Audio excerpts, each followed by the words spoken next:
أنت الحبيب خير الأنام، أنت نور وسلام، علمتنا صبرا جميل، أنت صادق أمين، أخلاقه نبع الهدى، وصفاته قدوة لنا. أنت الحبيب خير الأنام، أنت يا محمدا، تسقينا من يديك عند حوض الكوثر، للأمة خليت سنتك الجوهر، صلى عليك الله.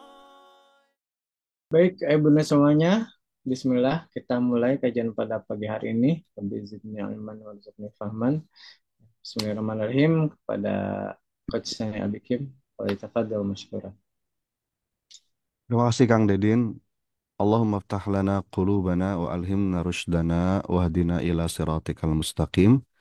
Bapak Ibu, saya buka dengan salam. Assalamualaikum warahmatullahi wabarakatuh. Alhamdulillah. Allahumma salli wa sallim wa barik ala Muhammad wa ala alihi wa ashabihi ajmain. Subhanaka la ilma lana illa ma 'allamtana innaka antal alimul hakim. Bapak Ibu yang dirahmati Allah, straight to the point ya. Pagi hari ini kita akan coba mengupas satu topik ya. Dan sebetulnya apa yang akan kita bahas kali ini? Tadi sudah sempat saya sebut ya di mukadimah. Yang kita bahas pagi hari ini ada kaitannya dengan topik krisis mental yang sedang mengglobal. Jadi teman-teman, ada seorang, banyak bukan cuma seorang, beberapa pakar di bidang positif psikologi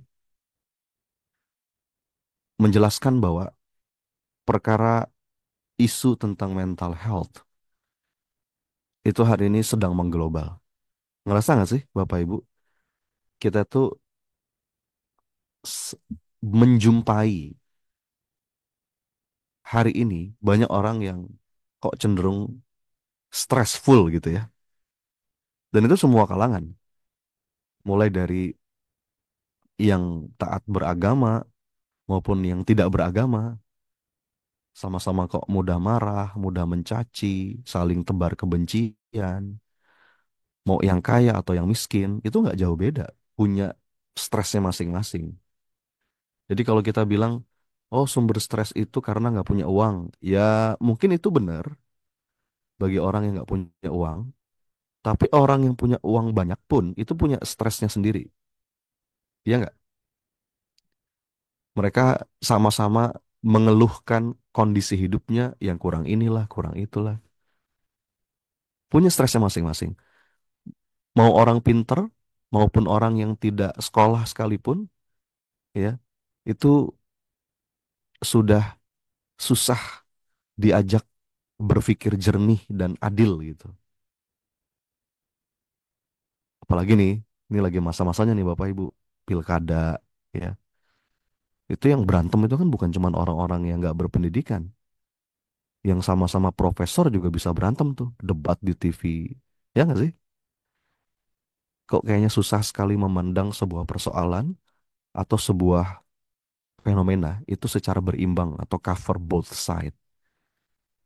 Bagaimana kita memandang sesuatu itu tanpa kepentingan pribadi atau tanpa kepentingan kelompok. Seakan-akan kita nggak peduli lagi sama pendapat orang lain. Pokoknya yang penting pendapat saya. Nah, ini di antara indikator yang bisa kita lihat, Bapak Ibu, yang menunjukkan bahwa kualitas kesehatan mental manusia di zaman ini itu sedang anjlok. Ini di seluruh dunia loh ya, bukan cuma satu dua tempat. Tapi ironinya ya, anehnya, justru itu terjadi di saat kemakmuran atau prestasi manusia di berbagai bidang itu sedang di masa puncak-puncaknya. Betul nggak? Sekarang ini kan kalau kita lihat ya, kondisi teknologi itu kan sedang sedang dalam keadaan maju di masa puncaknya. Betul nggak sih? Tapi kenyataannya justru kesehatan mental itu lagi mengalami krisis yang cukup drastis. Krisis kejiwaan. Di saat kesenangan, hiburan, apapun itu bisa didapat dengan lebih mudah dan lebih murah. Betul nggak? Bapak Ibu sekarang kalau mau nyari hiburan kan gampang ya.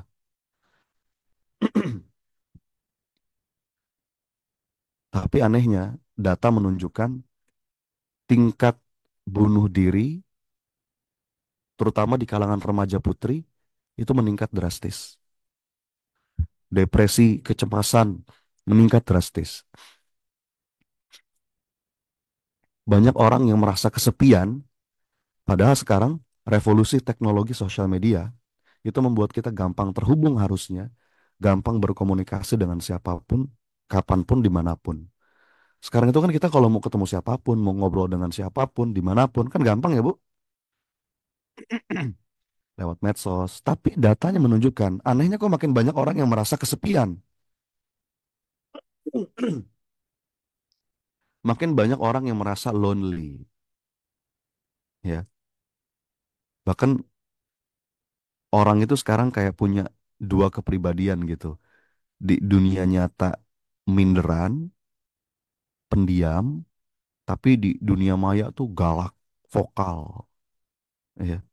Ketemu nggak sama orang yang kayak begitu? Makanya biasanya eh, buzzer yang suka nebar-nebar hoax itu, yang paling fanatik di media sosial, itu biasanya di dunia nyata tuh sebenarnya mereka introvert. Mereka tuh menutup diri, ya. Nah, ini ada yang coret-coret nih. Mungkin admin bisa diatur ya supaya settingannya nggak bisa coret-coret. Nah, ini fenomenanya kawan-kawan sekalian. Coba lah ini lagi sekarang lagi musim pilkada tuh ya. Ya Rob, saya tuh suka miris kadang-kadang gitu ya. Orang yang kok kayaknya pendiam, kayaknya sopan, kayaknya baik, ketika musim pilkada tiba-tiba jadi ganas, tiba-tiba jadi penebar hoax, tiba-tiba jadi keras sikapnya. Mungkin gara-gara ada polarisasi gitu ya. Ada kubu-kubuan.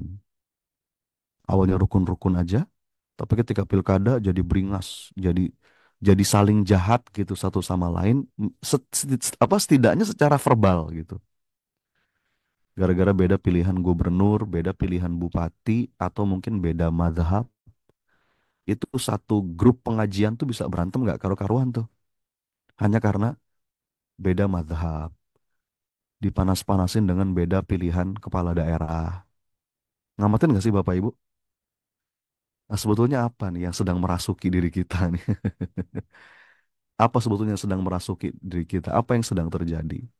Sampai kita kayak kehilangan kehangatan, kita kayak kehilangan sikap tenggang rasa terhadap orang lain yang berbeda pandangan.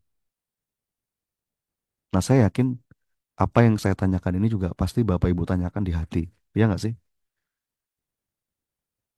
Kita tuh sekarang lagi terjangkiti virus ego, virus merasa benar sendiri, virus nafsu.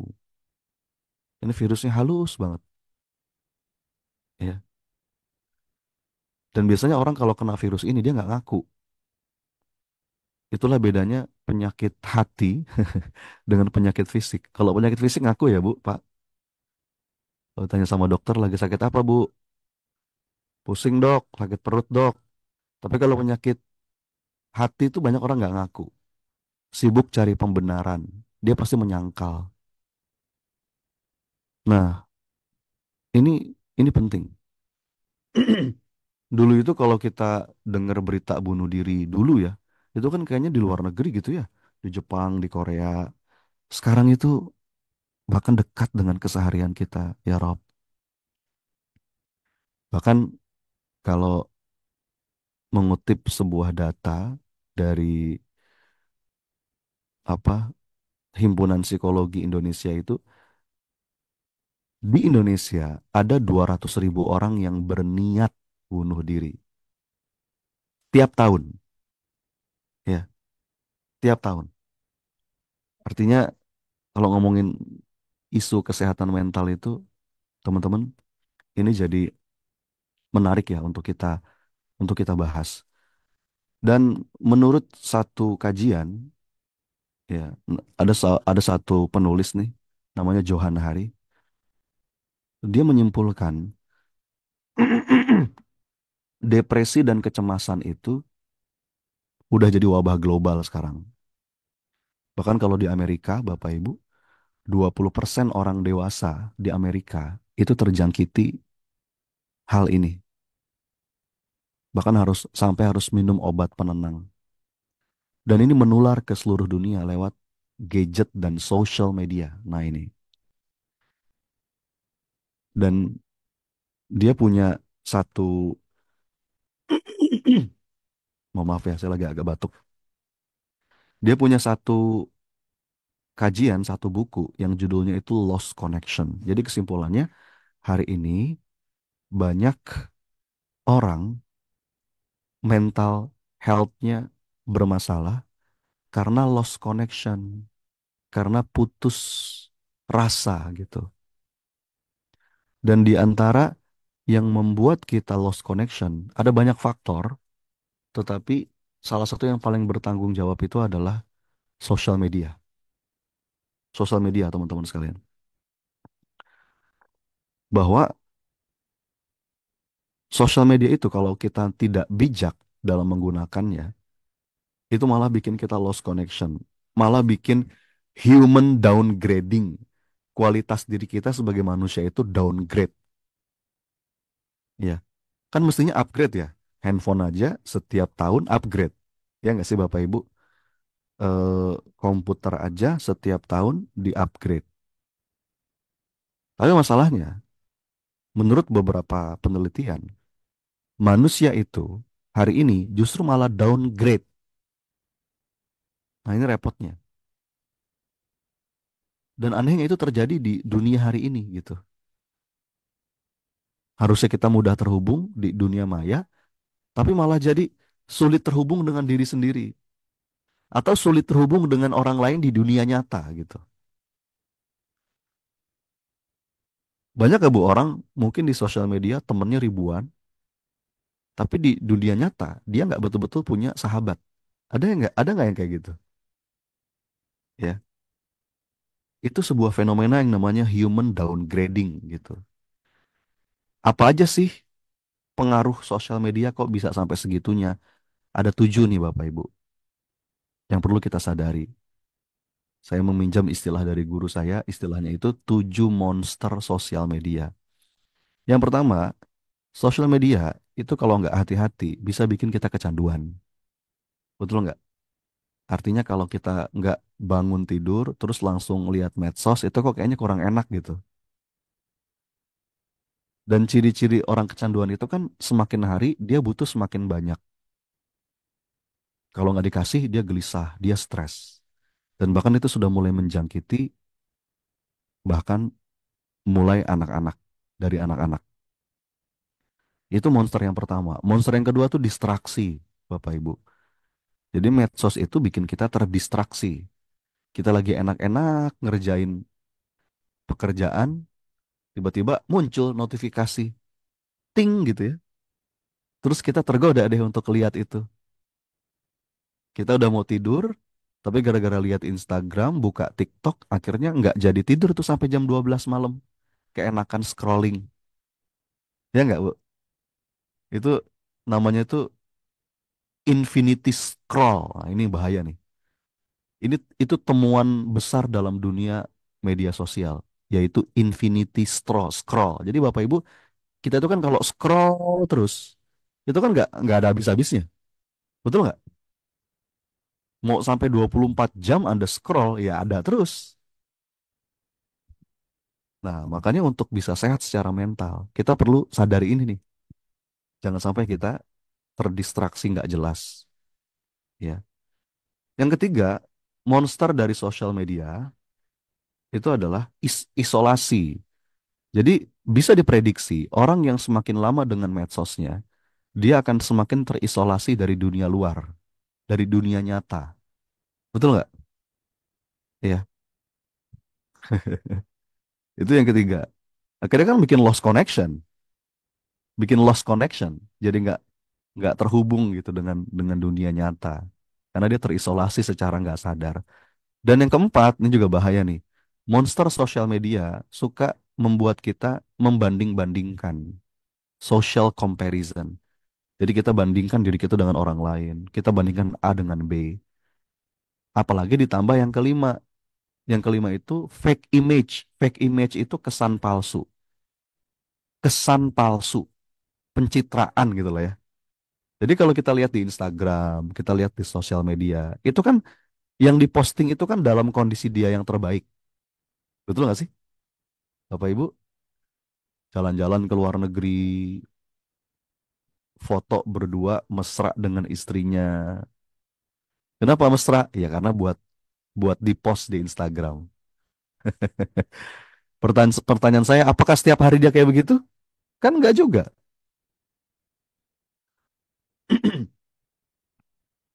Nggak juga kan?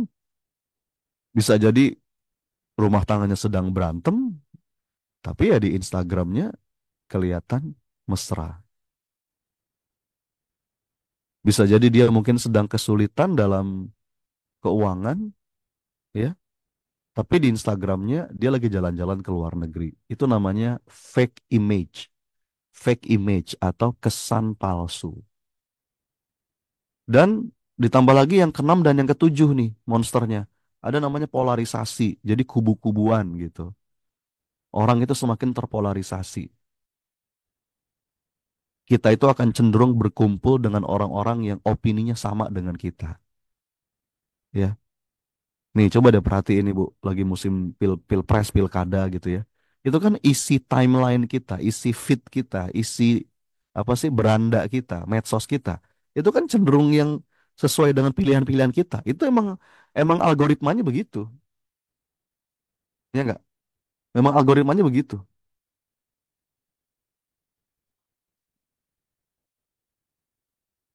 ya.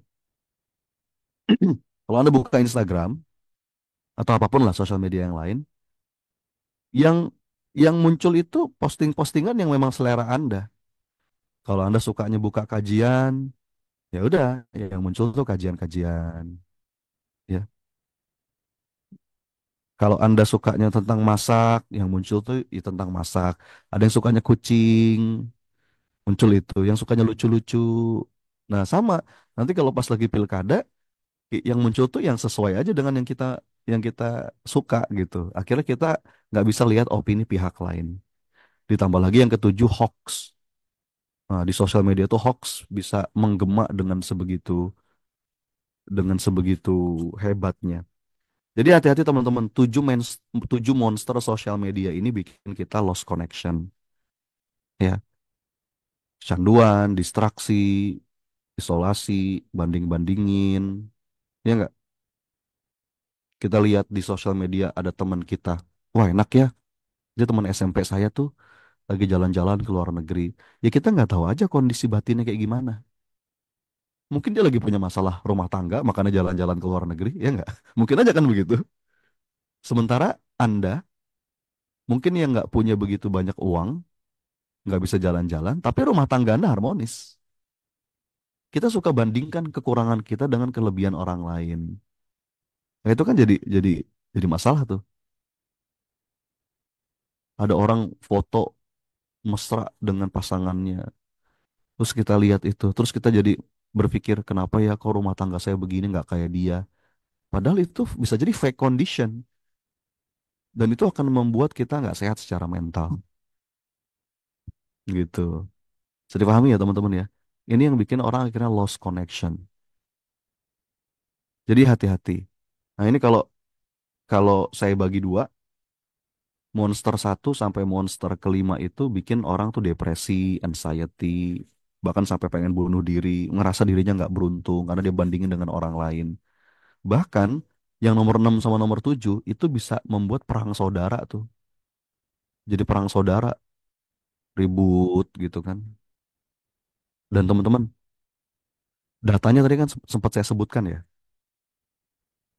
angka bunuh diri itu naik di kalangan remaja umur 10 sampai 14 tahun, terutama remaja putri.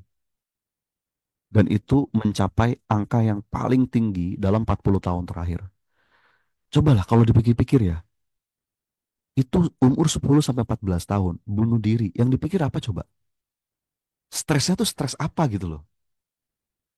Mungkin kalau umur kita 30 40 tahun, anaknya 5 lalu stres, ya masih oke lah gitu ya. Mikirin tempat kerja. Ini 10 14 tahun, apa yang dipikirin?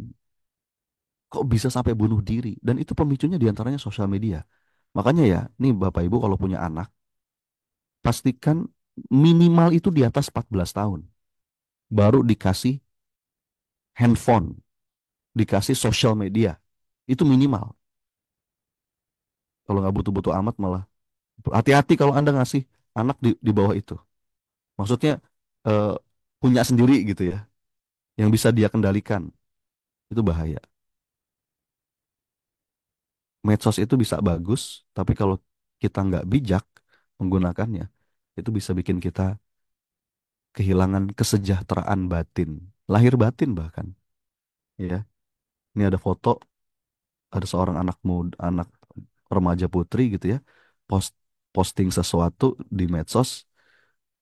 Sebetulnya komentar-komentarnya sebagian besar tuh muji, kamu cantik ya, kamu cantik ya. Ada satu aja yang ledek dia. Eh, oh, telinga kamu kok kayak kayak kuping gajah tuh gitu nih. Itu langsung stres tuh dia. Bisa langsung nangis. Bisa langsung nangis, bisa langsung insecure. Padahal dari sekian ratus komentar, sebagian besar muji, cuman satu aja yang dislike, itu bisa kepikiran. Itu psikologisnya anak-anak remaja, ya. Makanya ini ada film bagus nih. Kalau teman-teman mau nonton, judulnya The Social Dilemma.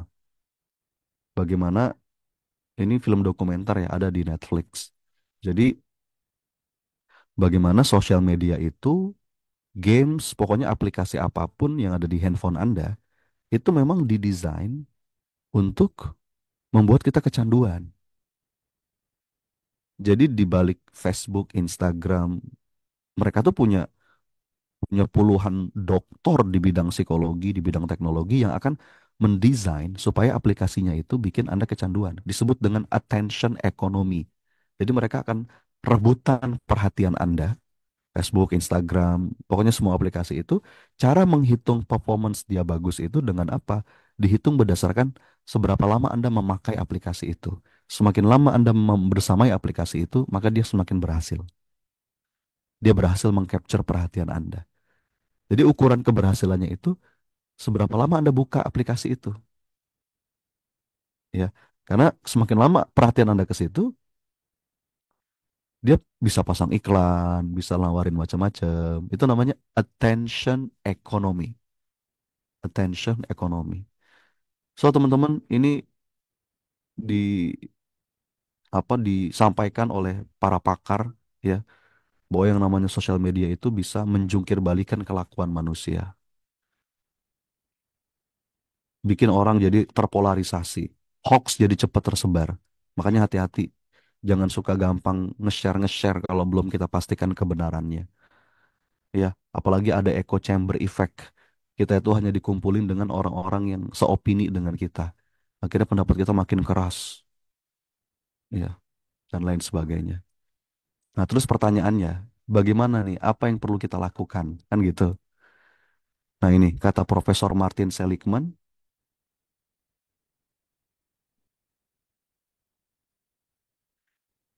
di tengah kemajuan di berbagai bidang, terutama teknologi yang bisa kita lihat betapa mencengangkan, ada ChatGPT, ada AI, kesehatan mental manusia justru merosot. Orang jadi makin susah bahagia, makin ngerasa kesepian, makin nggak tenang. Ya nggak Bapak Ibu? Ya. Dan apa yang perlu kita lakukan? Ya, judul kita pagi hari ini Bapak Ibu. Salah satu upaya, ini dasar ya, tentu tidak sesimpel itu, ini kompleks persoalannya.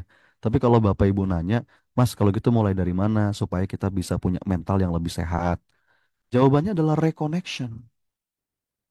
Jawabannya adalah reconnection. Menjalin kembali koneksi atau hubungan. Ini ini fundamental banget Bapak Ibu. Ini fundamental banget. Nah, dengan siapa saja kita perlu reconnection. Ada beberapa yang akan coba saya sampaikan pagi hari ini. Kita mulai dari yang pertama ya. Satu, Bapak Ibu. Kalau Anda pengen sehat, lahir batin, bahagia, ya, ingin sejahtera secara mental. Yang pertama, reconnection dengan orang-orang terkasih. Jalin hubungan dengan orang-orang yang di dekat kita.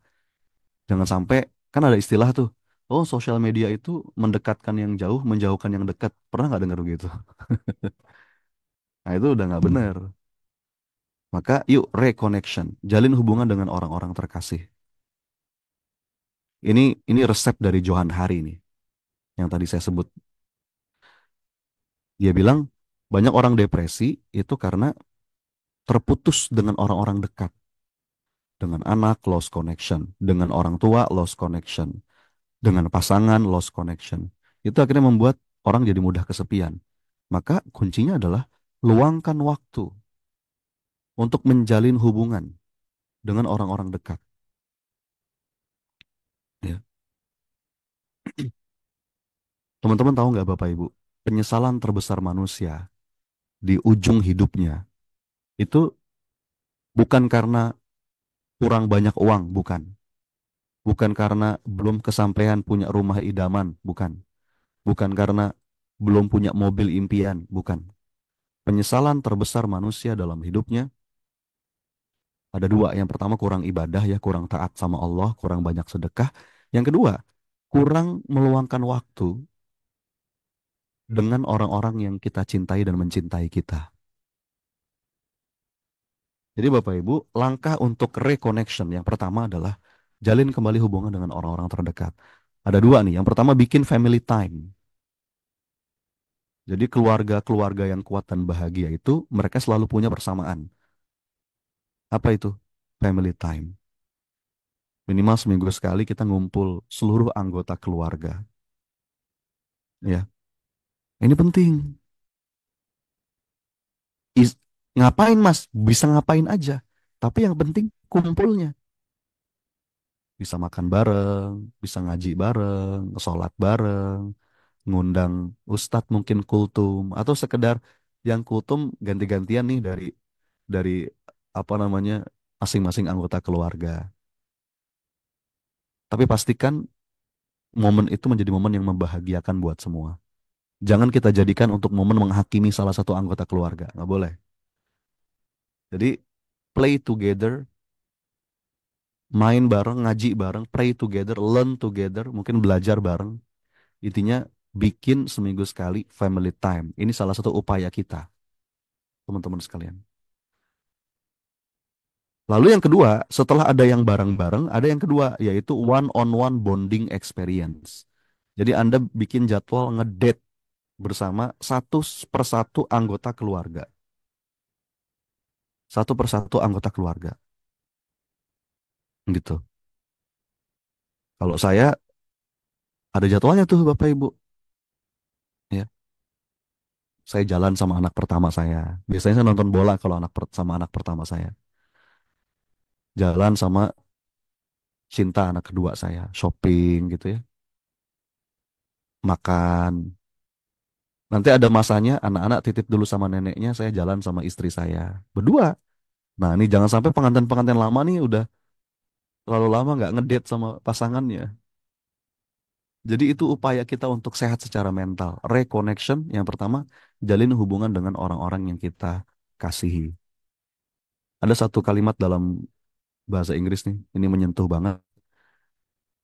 Hadiah terindah yang bisa kita berikan kepada seseorang itu adalah waktu kita. Kenapa? Karena ketika kita memberikan waktu, kita itu sedang memberikan sesuatu yang itu nggak mungkin bisa balik lagi. Luangkan. Dan jangan ngomong sibuk, kita akan selalu punya waktu kalau kita anggap itu penting. Gitu ya. Jadi yang pertama teman-teman, reconnect yang pertama adalah menjalin hubungan dengan orang-orang yang kita cintai dan mencintai kita. Lalu yang kedua, jangan lupa juga reconnection dengan diri sendiri. Jalin hubungan dengan diri sendiri. Reconnecting with yourself. Ya. Caranya apa? Stop and reflect. Merenung. Jangan sampai kita tenggelam dalam rutinitas, tenggelam dalam aktivitas, sampai kita nggak pernah punya waktu untuk tafakur gitu ya. Gitu. Nah, di sini saya menuliskan paling tidak ada 3 pertanyaan yang bisa jadi pegangan, bisa jadi guide kita saat kita melakukan refleksi diri. Yang pertama, cari apa, untuk apa, yang kedua, yang ketiga, untuk siapa. Coba deh, teman-teman, dengan segala kesibukan yang sedang kita jalani, apapun kesibukan kita, apapun peran kita, ya, coba tanya, stop and reflect. Wahai diri, kamu tuh lagi nyari apa sih?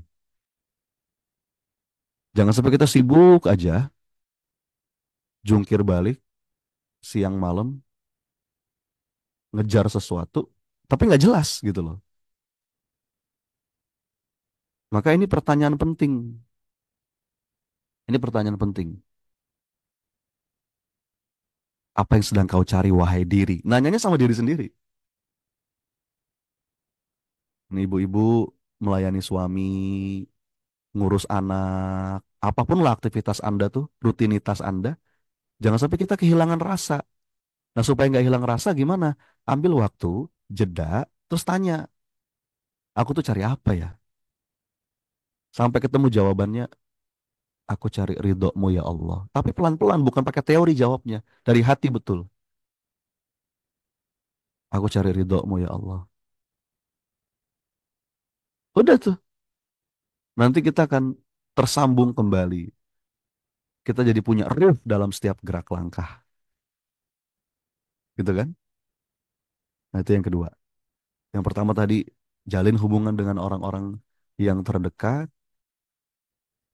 Yang kedua, jalin hubungan dengan diri sendiri. Apalagi yang ketiga berikutnya juga jalin hubungan dengan sekitar kita. Sekitar kita tuh bisa orang lain atau bisa juga alam. Jadi memang kurang piknik itu juga bisa bikin mental nggak sehat nih Bapak Ibu. Jadi kita perlu sesekali berinteraksi dengan alam. Bahkan dalilnya banyak. Qul siru fil ardi fangzuru kaifa kana akibatul mukadzibin. Jadi jalan-jalan, traveling, kalau kita niatkan untuk tafakur, tadabur, itu jadi ibadah. Kalau kata para ulama, dengan kita traveling, bersosialisasi, jalan kemana gitu ya, silaturahim, itu bisa menghilangkan susah, menghilangkan sumpek, bahkan bisa nambah ilmu, bisa membuat kita lebih bijaksana. Makanya orang tuh kalau bijaksana, biasanya pikniknya kurang jauh. Ada orang tuh, ada orang kurang dikit-dikit nyalahin orang, dikit-dikit gini, wah, itu yang pertama kurang piknik atau pikniknya kurang jauh. Iya. Makanya kalau saya tuh sering seneng traveling Bu, karena itu menambah kebijaksanaan kata para ulama. Ya, jadi kalau anda misalkan main ke Turki, oh Turki itu dia mazhabnya Hanafi, ya, secara fikih. Nanti Mesir beda lagi. Kalau Indonesia kan Syafi'i, Malaysia Syafi'i. Nanti kita umroh atau haji, oh mazhab fikihnya itu Hambali. Kita akan bijak, jadi nggak mudah nyalahin orang gitu. Betapa, Masya Allah ya Islam itu indah. Tapi kalau orang nggak pernah kemana-mana, ya, itu dia kurang bijak. Makanya kalau kata Gus Baha itu, ulama itu, ulama itu nggak boleh, apa ya istilahnya, ulama yang nggak pernah jalan-jalan gitu ya, apa seorang yang nggak pernah jalan-jalan, dia tidak layak untuk memberikan fatwa gitu, tidak layak untuk memberikan fatwa gitu. Nambah saudara. Jadi ini bisa juga nih reconnection. Makanya kalau saya punya banyak program nih Bapak Ibu, ada umroh, Januari besok saya ada trip ke Turki. Ada yang mau ikut? Yuk kita berangkat. Februari kalau jadi ya, kalau kuota terpenuhi kita ke Eropa Barat. Kalau saya senang traveling bukan karena punya banyak uang, karena tadi niatnya tafakur, niatnya tadabur. Dan itu menyehatkan mental insya Allah. Gitu. Itu yang ketiga. Dan puncaknya tentu saja adalah menjalin hubungan dengan Allah. Reconnection dengan Allah. Ya. Ya dengan zikir. Coba diulang. Yang pertama apa? Jalin hubungan dengan orang-orang terdekat. Yang kedua, menjalin kembali hubungan dengan diri sendiri. Yang ketiga, menjalin hubungan dengan alam atau dengan orang-orang sekitar. Nah, semua itu puncaknya dalam bingkai zikir. Jadi semua itu bingkainya itu zikrullah, menjalin hubungan kita dengan Allah. Gitu. Ya. Masalahnya saya udah sering zikir kok Ustadz. Saya udah sering zikir, sudah sering zikir kok coach. Tapi kadang-kadang zikir kita cuma di mulut. Itu udah bagus. Tapi banyak orang zikir, mulutnya zikir, pikirannya lalai, hatinya lalai. Nah ini perlu kita tingkatkan levelnya. Kalau kita betul-betul pengen reconnection. Yang kedua, level berikutnya, kita berzikir, tapi pikirannya juga ikut sadar. Bukan cuma mulutnya aja yang mengucap, tapi pikirannya juga ikut menyadari, memahami apa yang sedang diucapkan. Nanti level ketiga lebih dalam lagi, bukan cuma pikiran yang ikut sadar, tapi hati juga yang ikut menjiwai. Ya, hati yang ikut menjiwai. Sampai zikir yang zikir yang apa powerful itu adalah zikir yang membuat dada kita lapang. Nah, ini perlu dilatih. Mungkin level satu sekedar zikir aja mulutnya ngomong. Cuman pikiran hatinya lalai. Level 2 level 2 mulai itu berzikir dan kita paham apa yang kita baca. Misalkan kalau kita baca ya Fatah, kita ngerti oh ya Fatah itu Allah yang Maha membuka jalan. Ya, ketika kita baca Subhanallah, kita paham kita sedang mensucikan Allah. Itu dengan kesadaran pikiran. Nanti level berikutnya dengan hati yang juga menjiwai. Ketika ngomong ya Fatah, tidak ada yang bisa membuka jalan kecuali Engkau ya Allah. Gitu. Ketika ngomong ya Razak, hanya Engkau yang bisa ngasih hamba rezeki ya Allah. Jadi hatinya ngikut. Sampai nanti puncaknya, Bapak Ibu, saat zikir kita itu betul-betul melapangkan dada, menyehatkan mental, menenteramkan jiwa. Gitu. Ya. Maka saya mau ngajak, yuk Bapak Ibu kita reconnect. Kita reconnect. Minimal 4 tuh tadi. Supaya mental kita sehat, supaya kita tidak tidak kena apa mental illness gitu ya. Tidak tidak mudah depresi, tidak mudah galau, tidak mudah resah, gelisah, tidak merasa kesepian. Ya, kalau kita udah merasa kenapa saya kok nggak tenang, boleh jadi ini salah satu gejala tuh. 4 yang perlu kita lakukan. Yang pertama, masih ingat apa aja? Reconnection, menjalin hubungan dengan orang-orang terdekat, anak dengan pasangan. Coba deh ngobrol. Udah kapan terakhir kali ngobrol sama orang-orang yang terdekat? Jangan-jangan kita sibuk terus dengan handphone sampai kita nggak punya waktu buat ngobrol dari hati ke hati dengan orang-orang yang dekat. Satu. Yang kedua, jalin hubungan dengan diri sendiri. Jangan sampai kita sibuk, apa namanya, eh, tenggelam dalam rutinitas, tapi kita nggak pernah tafakur. Kita nggak pernah nanya, sebetulnya apa sih yang aku cari? Kan gitu. Kamu tuh cari apa? Kamu tuh ngelakuin ini untuk siapa? Untuk apa? Benarkah untuk ibadah? Atau sekedar memenuhi nafsu? Tanya tuh. Itu dua. Yang ketiga, terhubung dengan orang lain atau alam di sekitar. Penting itu. Tadabur alam, jalan-jalan kemana. Itu perintahnya banyak dalam Quran. Afalam afalam yasiru fil ardi fatakuna lahum qulubu yaqiluna biha. Kalau kita menjelajah buminya Allah itu menghidupkan hati. Dan yang terakhir, yang keempat, itu tentu yang paling puncak, yang paling utama, semua itu pada akhirnya bingkai kita untuk menyambungkan rasa dengan Allah atau zikrullahi ta'ala. Zikrullahi ta'ala. Zikir yang betul-betul dengan kita jiwai, bukan cuma dengan lisan. Mudah-mudahan teman-teman, tempat ini menjadi pegangan kita untuk reconnect, menemukan hidup yang lebih bermakna. Gitu ya. Terima kasih teman-teman panitia, Kang Dedin atas undangannya pagi hari ini. Semoga ada manfaatnya. Teman-teman, jangan lupa follow saya. Saya cukup aktif di sosial media, ya, di Instagram, di TikTok, di YouTube. Semoga konten-konten yang saya sajikan itu bukan konten-konten yang melalaikan, ya, tapi justru konten-konten yang menghidupkan rasa, menghidupkan hati. Gitu ya.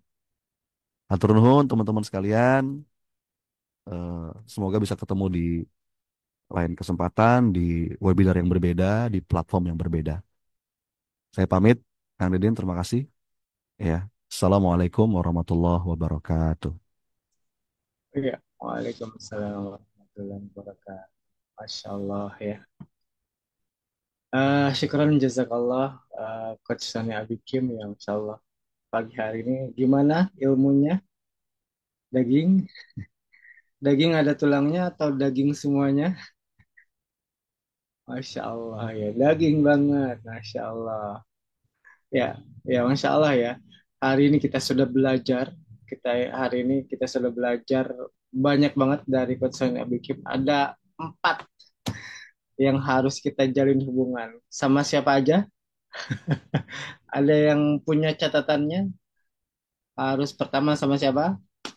Orang-orang terdekat. Yang kedua, sama siapa? Sama, ayo, diri sendiri, keluar orang terdekat, sama Allah, sama alam ya. Masya Allah ya. Ayo benar semuanya. Alhamdulillahirobbilalamin. Kajian pada pagi hari ini, alhamdulillah sudah kita uh, simak bersama-sama, Masya Allah ya. Semoga ilmunya bermanfaat untuk kita semuanya dan semoga Allah berikan rezeki kepahaman buat kita semuanya dan mudah-mudahan Allah juga mudahkan kita untuk bisa mengamalkannya dalam kehidupan sehari-hari. Amin ya rabbal alamin ya. Syukuran jazakallah Sani Abikin, Coach Sani Abikin yang sudah bersama kita di pagi hari ini dan terima kasih juga buat ayah bunda semuanya yang sudah hadir di kajian pada pagi hari ini dan ayah bunda semuanya bagi yang memaksimalkan pagi harinya di kajian hari ini di pagi hari ini di hari Jumat ini dengan berinfak silakan boleh langsung berinfak saja ke nomor rekening yang sudah tertera di situ silakan. Mudah-mudahan apa-apa yang ayah bunda infakkan terutama di Meaningful Ways ini di kajian pagi hari ini mudah-mudahan pahalanya mengalir buat ayah bunda semuanya dan orang tua ayah bunda semuanya. Baik ayah bunda semuanya, terima kasih sekali lagi. Mudah-mudahan kita bisa bertemu di lain kesempatan dengan kondisi yang lebih baik, dengan hati yang lebih baik, dengan kondisi semua yang lebih baik, insya Allah. Baik, syukran, jazakumullah khairan kathiran, ayah bunda semuanya. Kita tutup kajian pada pagi hari ini dengan bacaan hamdalah bersama-sama. Alhamdulillahirrahmanirrahim. Subhanakallahumma wa bihamdika asyhadu an la ilaha illa anta astaghfiruka wa atubu ilaik. Wassalamualaikum warahmatullahi wabarakatuh. Waalaikumsalam warahmatullahi wabarakatuh. Kang Didi, sehat selalu, sehat semuanya ya. Masih Ustaz. Turun. Jazakillah Ustaz Abikim, sehat-sehat semua. Assalamualaikum warahmatullahi wabarakatuh. Makasih.